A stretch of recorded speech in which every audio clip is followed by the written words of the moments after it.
The scene opens this evening in a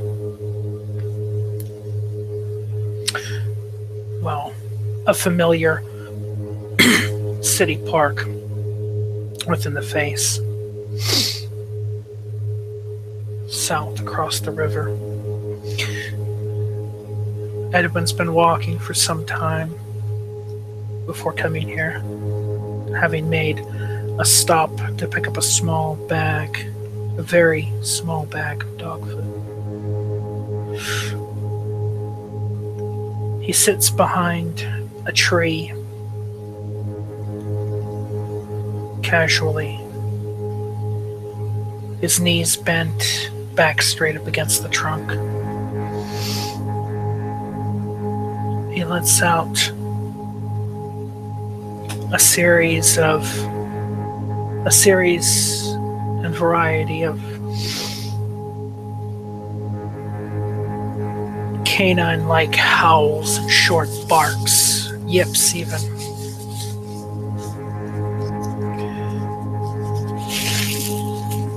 In an effort to call, whatever creatures may be within earshot. When he does so, he puts his head around the tree and does so into the night air, up a little bit to try to get it to carry, letting his voice bellow. Make a charisma animal can roll for beckoning.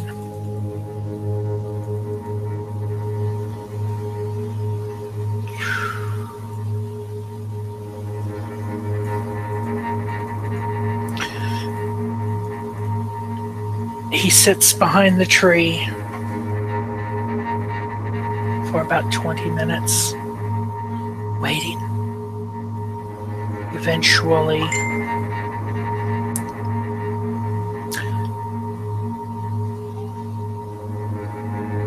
something does come at him, out from behind a bush, running and lunging in his direction before it stops. On its haunches, its hair begins to rise up, but not for the typical reason and not in the typical fashion. A larger dog snarls at him.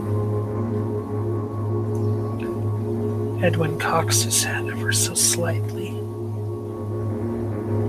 just as the animal would do. It stops its snarling, but not its imposing demeanor towards him. He looks into the eyes of the dog.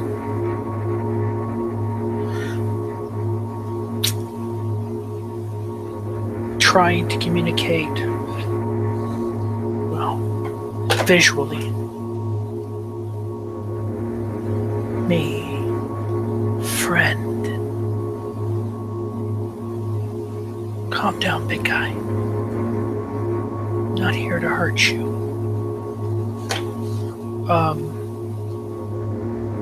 Gonna make a manipulation animal can roll. For feral whispers, just because the communication is a little bit more complex. In a series of light barks and non-pathetic groans, no whines at all, he begins to communicate. I think that's one success. The animal doesn't stop being imposing immediately, but it does cock its head the same way that Edwin does. And Edwin lowers his body and his head towards the creature. He opens the bag of food and pours a little into his hand, setting the bag on the ground between his legs, and he reaches out. The look of welcoming, friendliness.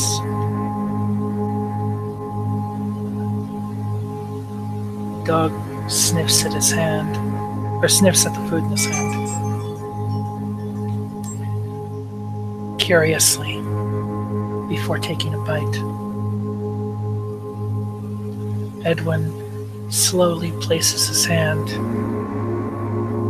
on the other side of the animal's ears to scratch behind it and pet the beast. It's not very well bathed and smells a little bit, but he doesn't let that deter him. He shifts his position a little bit, pours out just a little bit more food for the animal, moving himself along to the side of the creature, continues to pet and stroke his fur.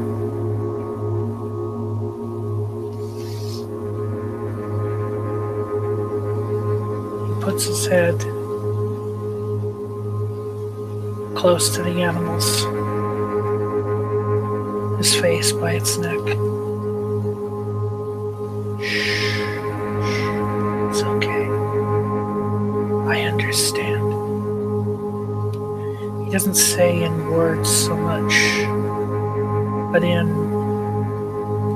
soft, panting vocalizations mixed in with the occasional word, one, maybe two at most. It's okay.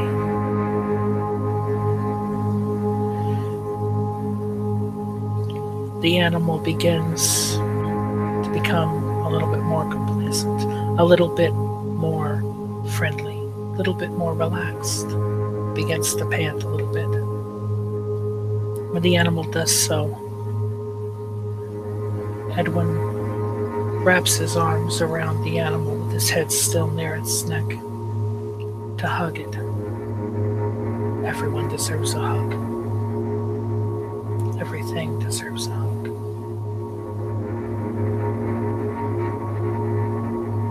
His fangs begin to slowly descend as he begins, or as he moves his mouth a little bit, plants a small kiss along the animal's neck, a friendly one, to show it it's okay. This isn't unfamiliar or odd for Edwin. With one decisive action, he sinks his fangs into the neck of the dog and begins to drink slowly, savoring the taste of the creature's blood. It doesn't taste foul to him, aside from the smell of the fur, the unwashed fur. He ignores that as much as he can, as best as he can, and takes in the taste and the life in the creature. It jerks for a moment before the pleasure of the kiss sinks in. And then it relaxes. It lays down even. Edwin lays down beside it while he continues to drink.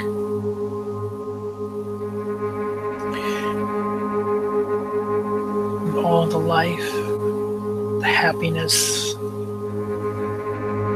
the innocence even, begins to fill in his veins. Now, this is a large dog, which, let's see, Edwin will take, I believe they have like 3 or 4 blood points. Large dogs, he'll take 1 blood point.